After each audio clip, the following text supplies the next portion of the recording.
안녕하세요. 저는 4살 첫째를 키우고 둘째를 임신 중인 아내입니다. 겉보기에는 남들이 부러워할 만큼 평범한 맞벌이 부부였습니다. 남편은 여의도에서 직장 생활을 했고 저는 강남에서 일을 했습니다. 집은 용산에 있었고 출퇴근 거리도 나쁘지 않았습니다. 우리는 적금, 청약, 보험까지 꼼꼼히 챙기며 생활비 계좌의 일정 금액을 공동으로 입금하고 있었습니다. 각자 용돈은 따로 쓰되 모든 통장은 서로 오픈해 두었기에 언제든 들여다볼 수 있는 상태였습니다. 저는 그만큼 서로를 신뢰했고 남편이 어디서 무엇을 쓰는지 크게 터치하지 않았습니다. 그런데 얼마 전 평소와 다름없이 계좌를 정리하다가 낯선 이름을 발견했습니다. 새로 받은 금융 어플에서 남편의 계좌들이 한눈에 뜨는데 거기엔 처음 보는 은행 통장이 하나 추가돼 있었습니다. 순간 저는 의아했지만 그냥 예전에 만들었던 통장이겠지 하고 넘기려 했습니다. 하지만 안에 들어가 본 순간 등골이 서늘해졌습니다. 그 통장에는 일정한 패턴의 입출금 내역이 반복되고 있었습니다. 날짜는 매달 비슷했고 금액도 규칙적이었습니다. 누군가가 꾸준히 15만 원씩 입금했고 그 돈이 모이면 60만 원이 빠져나갔습니다. 그리고 보너스로 들어온 듯한 10만 원 정도가 더 빠져나가는 흔적도 보였습니다.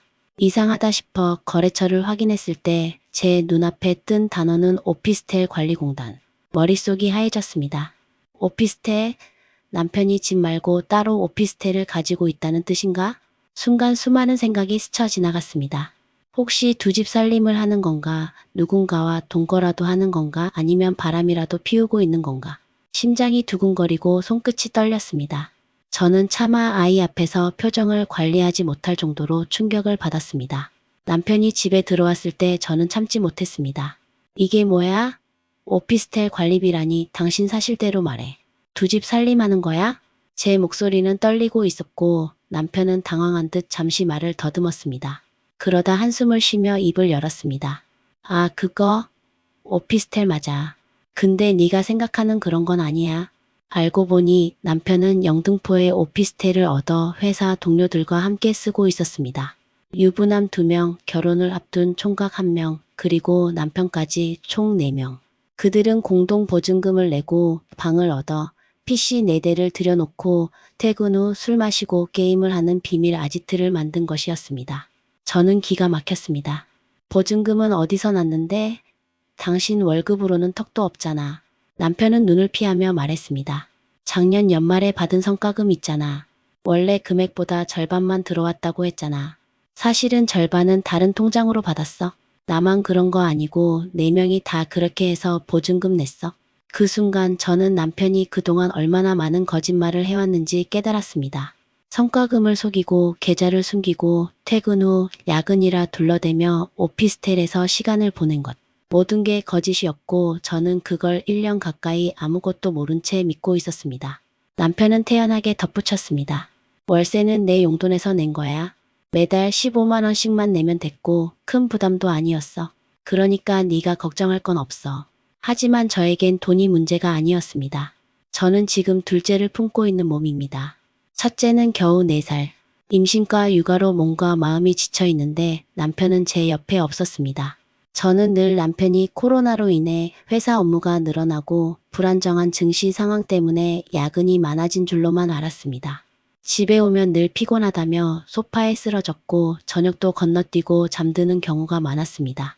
저는 그게 단순히 건강이 나빠진 탓이라 생각하며 걱정했습니다. 그런데 알고 보니 그 모든 건 게임 때문이었습니다. 오피스텔에서 동료들과 술을 마시고 PC게임을 하며 시간을 보낸 것이었습니다. 가장 분노가 치밀었던 순간은 따로 있었습니다. 제가 종종 남편에게 야근 간식이라고 지킨 족발, 떡볶이를 배달시켜 준 적이 있었습니다. 회사 동료들과 함께 나눠 먹으라며 보낸 음식이었는데 남편은 회사 앞에서 배달을 받아 사진만 찍고는 그대로 오피스텔로 가져가 친구들과 먹었던 겁니다. 저는 믿었던 모든 순간이 무너지는 기분이었습니다. 남편은 저를 바라보며 변명했습니다. 진짜 잘못한 건 맞아. 하지만 딱 게임만 했어. 악의적인 건 없어. 보증금은 나중에 방 빼면 돌려받을 거고 월세는 내 용돈에서 낸 거야. 그러니까 크게 문제될 건 없잖아. 하지만 저에겐 그 모든 말이 공허하게만 들렸습니다. 문제는 돈이 아니었습니다. 제가 혼자 육아와 임신으로 힘들어할 때 남편은 야근이라 속이고 게임을 택했다는 사실. 저는 그 배신감에 몸이 떨렸습니다. 정말 이게 단순한 취미일까요? 아니면 명백한 배신일까요? 남편의 고백 이후 제 마음속은 무너져 내렸습니다. 지금까지 믿어왔던 모든 것이 흔들렸습니다. 저는 아이 둘을 품에 안고 있는 엄마이고 아내였습니다. 그동안 저는 혼자서 아이를 키우며 친정과 시댁 부모님까지 번갈아 불러 도움을 청했습니다. 한 번은 첫째가 갑자기 열이 올라 응급실에 실려간 적도 있었는데 남편은 그날도 야근이라 어쩔 수 없다고 말했습니다. 저는 혼자 떨며 아이의 손을 붙잡고 새벽까지 병원에 앉아 있었습니다. 그날 남편은 어디 있었을까요? 지금 생각하면 아마 오피스텔에서 술을 마시며 키보드를 두드리고 있었겠죠. 저는 남편에게 따져 물었습니다. 그럼 내가 지난 1년 동안 믿었던 건 다 거짓말이었어? 아이 아픈 날도 내가 병원에서 울던 날도 당신은 게임하고 있었다는 거야? 남편은 잠시 시선을 피하더니 담담하게 말했습니다. 그땐 진짜 미안하긴 해. 하지만 오해하지 마. 그저 게임방일 뿐이야. 바람 피운 것도 아니고 여자 만난 것도 아니잖아. 그 순간 저는 더 이상 숨을 쉴 수 없을 만큼 답답했습니다. 바람보다 더 뼈아픈 건 함께해야 할 시간에 나를 버려둔 사실이었습니다. 함께 울고 함께 웃어야 할 순간에 그는 나를 속이고 웃고 있었다는 점이었습니다. 남편은 계속해서 변명했습니다. 보증금은 방을 빼면 돌려받아. 월세도 내 용돈에서만 낸 거야. 그러니까 당신한테 피해 간 건 없어. 저는 차갑게 웃음이 터졌습니다. 피해가 없다고? 내가 얼마나 외롭고 무너졌는지 그건 피해가 아니야? 내가 임신한 몸으로 아이 안고 버텨낸 시간은 대체 뭐야? 남편은 고집스레 말했습니다. 우리 부모님 세대도 그렇잖아. 남자들이 스트레스 풀려고 당구장 가고 술 마시고 했던 거. 그게 뭐가 그렇게 잘못된 건데? 저는 소리쳤습니다. 시대가 바뀌었어. 아내가 임신하고 아이 키우고 있는데 거짓말로 속여가며 놀러 다니는 게 어떻게 정상이라고 할 수 있어? 대화는 끝내 평행선을 달렸습니다.